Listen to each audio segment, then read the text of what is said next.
Madagascar est une terre d'émerveillement, une vaste île dérivant dans l'océan Indien.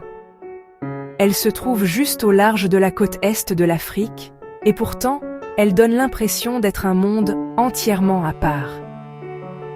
Pendant des millions d'années, elle a suivi un chemin évolutif unique, une grande expérience de la nature.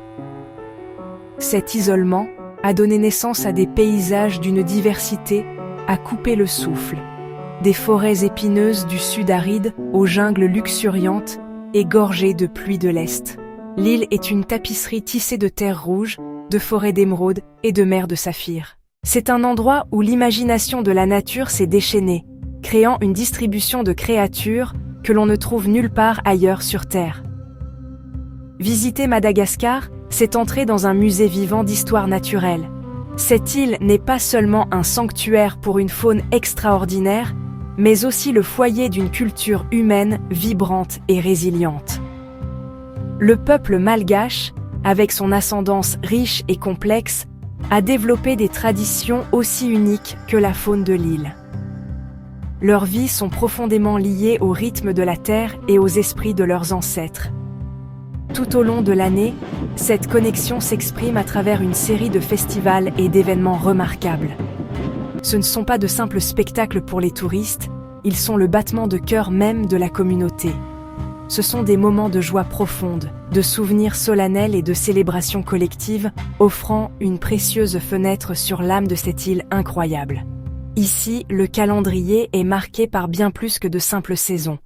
Chaque année, à l'approche de l'hiver austral, un grand voyage commence dans les eaux froides de l'Antarctique. Les baleines à bosse, géantes des profondeurs, parcourent des milliers de kilomètres jusqu'au chenal abrité entre la grande île de Madagascar et la mince île de Sainte-Marie. Elles ne sont pas là pour se nourrir, mais pour un but bien plus profond, donner naissance, s'accoupler. De juin à fin septembre, ces eaux deviennent une nurserie, une grande salle de bal pour ces magnifiques mammifères marins. Ce rassemblement annuel est l'un des événements les plus impressionnants de la nature, une puissante démonstration des cycles de vie durables, attirant visiteurs et scientifiques depuis des générations. Au nord-ouest de Madagascar se trouve Nosy Be, la grande île, un paradis idyllique réputé pour ses parfums, ses épices et ses eaux turquoises. Mais une fois par an, généralement aux alentours de mai ou juin, cette île tranquille se transforme en l'épicentre d'une explosion culturelle vibrante, le festival Donia. Pendant plusieurs jours, Nosy Be vibre d'énergie, attirant musiciens, danseurs, artistes de tout Madagascar et des îles environnantes. Donia est bien plus qu'un simple festival de musique. C'est une célébration de la vie, de l'unité du riche creuset culturel qui définit cette région du monde. C'est un moment où le rythme décontracté de l'île s'accélère. Le cœur du festival, c'est sa musique. Vous entendrez les rythmes contagieux du salégi, guitares électriques et des lignes de basse entraînantes. Le paysage sonore inclut musique folklorique traditionnelle, reggae, jazz et pop moderne. L'air vibre de l'après-midi jusque tard dans la nuit. Le 26 juin, une vague de ferveur patriotique déferle sur Madagascar. C'est le jour de l'indépendance commémorant 1960 et la souveraineté acquise de la France. Nulle part cette célébration n'est plus palpable que dans la capitale, Antananarivo. La ville, un labyrinthe de collines, d'escaliers, de bâtiments historiques. La ville se pare des couleurs nationales, rouge, blanc et vert. C'est un jour d'immense fierté nationale, un moment de réflexion sur le parcours du pays et une célébration vibrante de son identité. La pièce maître officielle, la grande parade militaire au stade municipal de Mahamasina. Le président et d'autres dignitaires assistent à l'événement, mettant en valeur les forces armées. Soldats, marins, aviateurs défilent en formation impeccable. Le matériel militaire défile. Le ciel peut être strié des couleurs du drapeau. Pour s'assurer une bonne place, il faut arriver très tôt. Le stade et les rues environnantes se remplissent dès l'aube. Dans les jours précédant le 26, les enfants construisent des lanternes en papier. Et la veille, les familles marchent en procession avec leurs lanternes allumées. Au cœur des hauts plateaux de Madagascar, parmi les rizières en terrasse et les collines ondulantes, se trouve une tradition qui est l'une des expressions les plus sacrées et profondes de la culture malgache. La Famadihana. Souvent traduite par le retournement des morts, cette cérémonie est une puissante célébration du lien profond entre les vivants et leurs ancêtres.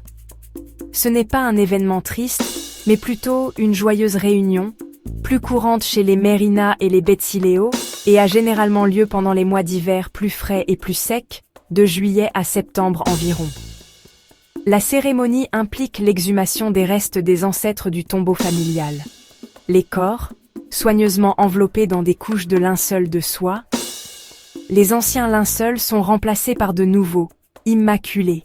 Les membres de la famille transportent délicatement les restes, dansant souvent avec eux au son vibrant d'une fanfare. La Famadihana est une affaire de plusieurs jours. Le festin symbolise la communauté et l'abondance. Ce n'est pas un événement touristique. La participation se fait uniquement sur invitation.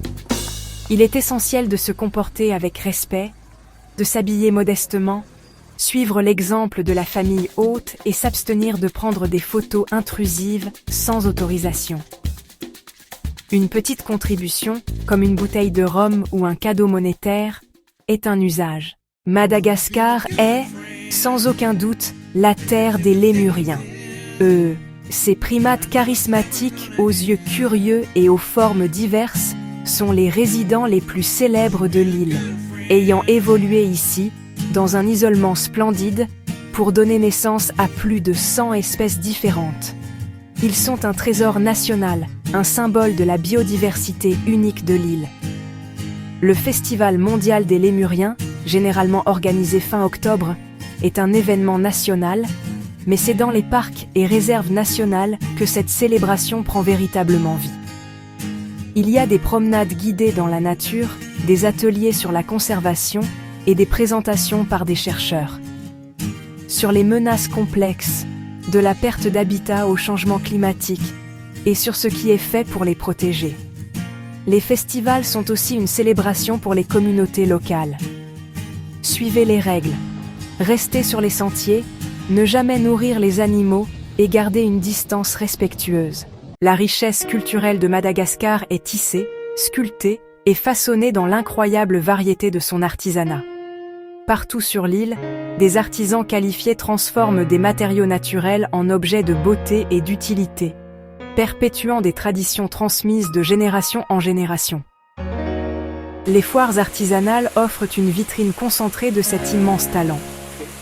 À Fianarantsoa, vous trouverez des textiles exquis, notamment la soie sauvage, l'endibe, foulard et linceul sacré. Le délicat papier Antemoro et des sculptures sur bois magistral. À Tuléar, l'artisanat s'inspire de la mer et de la forêt épineuse. Les Mahafali sont célèbres pour les alo-alo, seules des répliques sont vendues. Achetez directement aux artisans. La négociation se fait avec respect. Poser des questions transforme l'achat en échange culturel.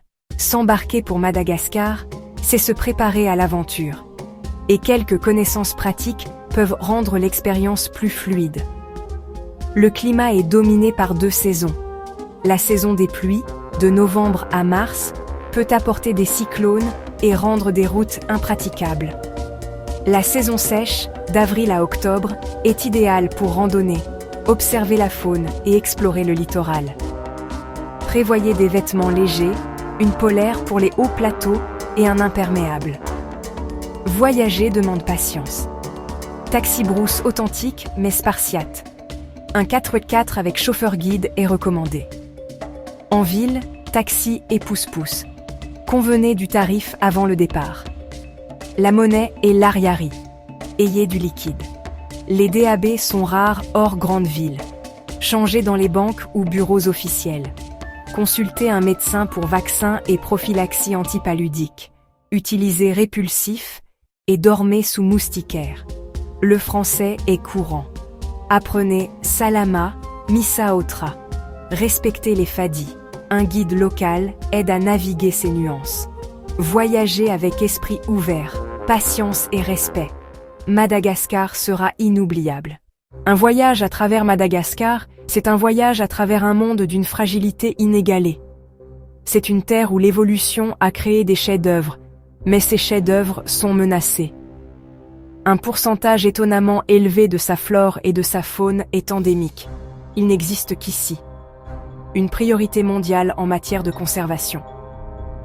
En tant que visiteur, privilèges et responsabilités vont de pair. Le respect de la nature doit guider toute exploration. Restez sur les sentiers pour prévenir l'érosion et protéger la flore. La tentation d'une photo rapprochée est forte, mais gardez vos distances et ne nourrissez jamais les animaux.